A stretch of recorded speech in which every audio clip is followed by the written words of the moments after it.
Our close friend Dr. Krishna Prasad Kudlu, editor proceedings of AIOS, to please speak on how to build your practice from the ground level. Yeah, thank you, Srinivas. I thank the whole ARC committee for this opportunity. Supposed to talk first, but due to the GC meeting, I have to be there in that meeting. So I'm talking about something initially after the corporate practice. Again, I'm going back to those who can start their practice by their own. So I'll be talking something called building your practice ground up. So no financial disclosure. So it's always there starting and building a practice which is, I can see that it is, which is second to none. Probably I feel that it's the most gratifying moment which can be experienced when one builds something on his own, not when it is given on a platter. That is something totally different feeling. Definitely you will have the downside is to doing is always, which is overshadowed by the little successful moments day by day. So starting a practice, there are two ways. You start small or go big. Once again, it depends upon one's financial abilities. But I always feel that you start small, then go big. That really makes some sense.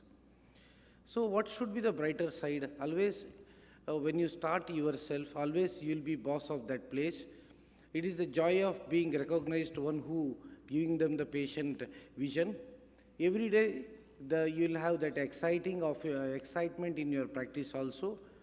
In spite of whatever thing, you will be noticing the growth from the first day onwards with a better remuneration. So, process of starting from scratch, I think choose a location, whether to start in metropolitan city or tier 2 city, then where to start in that particular place, whether it is in a very important place or little bit in the peripheral area. Go for rent or own place, again depending upon your financial abilities. But I always feel that if you are starting initially also, you should have a area around 3000 square feet, which is the best. And believe that I've seen a lot of clinics, they take 2000 to 3000 square feet without doing any interior or decoration. They are not gone to a different level. So when I started, actually, I thought about whether to go for urban or semi-urban. So always my hat is towards the semi-urban areas. So again, I'm insisting here, in-house marketing is very, very important. You need to have a very good reception and you need to have a very good staff when you're starting with that. Of course, I believe to start with the operation theater in-house. Of course, lot of people will come and approach you that I want to develop your opticals and all, but being ophthalmologist, my word always say that it is so easy to maintain opticals. If you put at least of your 15 days of your time into that, being ophthalmologist, we should start our own optical. Never ever I thought of thinking of giving any other people who can run the optical. Because we know that optical business is going to be the breadwinner for all of us. And always you should announce yourself that you are doing the best of the best service in that place. Of course, again, start with a very good investment. Sometimes it may stretch your budget too. Then you should identify in that place who can really help to build your practice also. Some of my friends always have an alternate practice position because they join a government service half a day, then come to a private practice. It's not a bad option. Definitely it is going to help you to build up your practice. Because someone working for government service always helps to build a mass appeal also. Of course, doing camps, free social service definitely give you a good image too. What should be your aim? To grow and practice should be the only ambition. So what should be minimum to start? When I started with initially with the chair unit, with a slit lamp, ARK, basic phaco machine, operating microscope. You can try to add facility as you go on.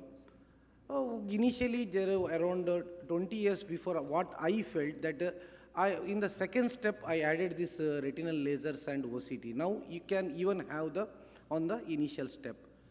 So coming to the money management, always initially you should opt for a company which can agree for a staggered payment. Because some companies come with after 2 years, 3 years, you pay us the money every month, 10,000, 20,000. Always you should opt such companies. If you think that, okay, you can do per month around 10 to 15 surgeries, it's not a bad option to even think about the bundling option. But one important thing when you talk with the company, always you should bargain hard.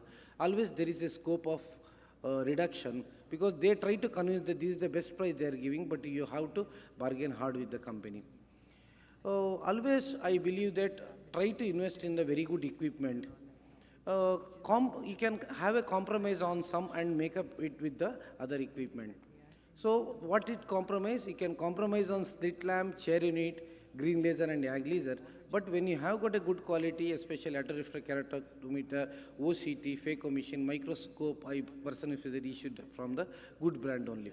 But nowadays, it's not a bad idea to have a refurbished equipment, because definitely it's going to help you. Once you reach some level, then you can have the new one machine. But definitely, everybody should think about this refurbished equipment. So always in the first year, always use media to advantage. Whenever you go for some of the camps, always you should use that when you put it in the media, definitely it's going to help to build up your practice. When I started, I met almost every practitioner in the city.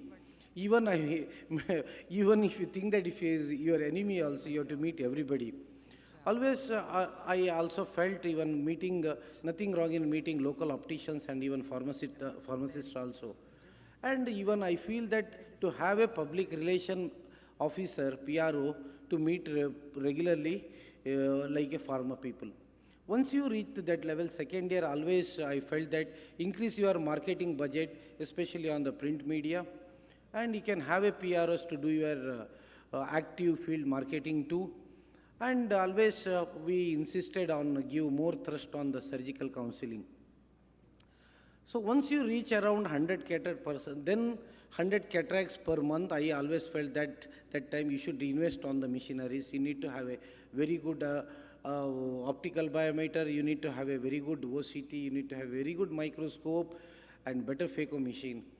And always this is the time, always you should try to rope for another consultant with you. Always when you're taking a consultant, better I always felt that he should be, you are as a partner, something called a salaried partnership. So always better if the partner practices a different subspecialty, it really makes sense. Always once you reach that level, I think always I felt that you should build your practice into an institution. Always to build an institution, always you need to have a proper team with you. Start with then having a junior ophthalmologist who can work with you, share all the possible work that can be done by any other than you. So then you can build the specialty clinic by appointing a specialty consultant. Once you reach around 200 surgeries per month, always expand, try to get your own building. You can complete with all the subspecialty, investment at least 10% budget in your market. Always again I am insisting that in-house marketing should be always priority. If you see a good response, this is the best time to you have a laser refractive surgery practice. So you know that to maintain this equipment is much expensive, but I could able to be part of one of the refractive meet in last week in Narayan Netral. At least I could able to see companies are telling at least 50 plus doctors in India now investing on the laser refractive surgery, which is a very good news, and there is definitely a revenue spinner once you got a 200 plus cataract with you. Once you got, always get this kind of practice, always better to build a team also. Make your colleagues and as your partners. I always thought about that.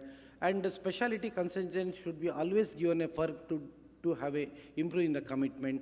Always I treat all our doctors like a colleagues, not as my employees.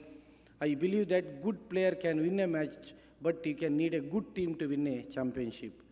So developing a subspecialty practice, of course, easier in metros than tier 2 cities. You will get a quality consultant, both clinical skills and personality. Try to involve them as a partners. Of course, I always feel that one of the partners should be always a retina specialist. Doing camps, again, I feel that it never hurt your practice. Camps will definitely help in increase your patient base and build an image in the community. So making a good brands of equipment and consumable available, always that helps in making the hospital being recognized, one of the giving quality service to the patient. Then once you reach that level, then you can think about spread across your places to the different places, different city, providing a quality eye care to the people, and that also help you as a feeder to your main center. Of course, you can still have a spread out center nearby with the doctor who is working there as your partners. That really helps to build your brand, and you can go for a wider reach. Of course, there are problems are there. Sometimes it may cause more stressful. Sometimes you need to make this accounting very streamlined also. You need to have more doctors. Sometimes you may think that you may have no time for yourself, family and leisure, but again, this is all up to your dream that if you want to reach that goal. Again, I thank ERC committee for this opportunity. In the end, I want to say no risk, no reward. The biggest risk is not taking any risk in a world that is challenging quickly. The only strategy that is guaranteed to fail is not taking the risk. Thank you, one and all. Thank you, sir. Thank you very much for that elegant presentation. Any questions from the audience?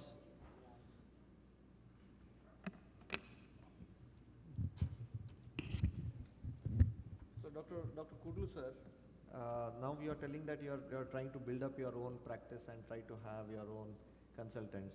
So now the concept is having your homegrown consultants, like rearing your own fellows, PGs, and then make them into the consultants, or the another new technology which is used in this corporate world is called as hire to fire.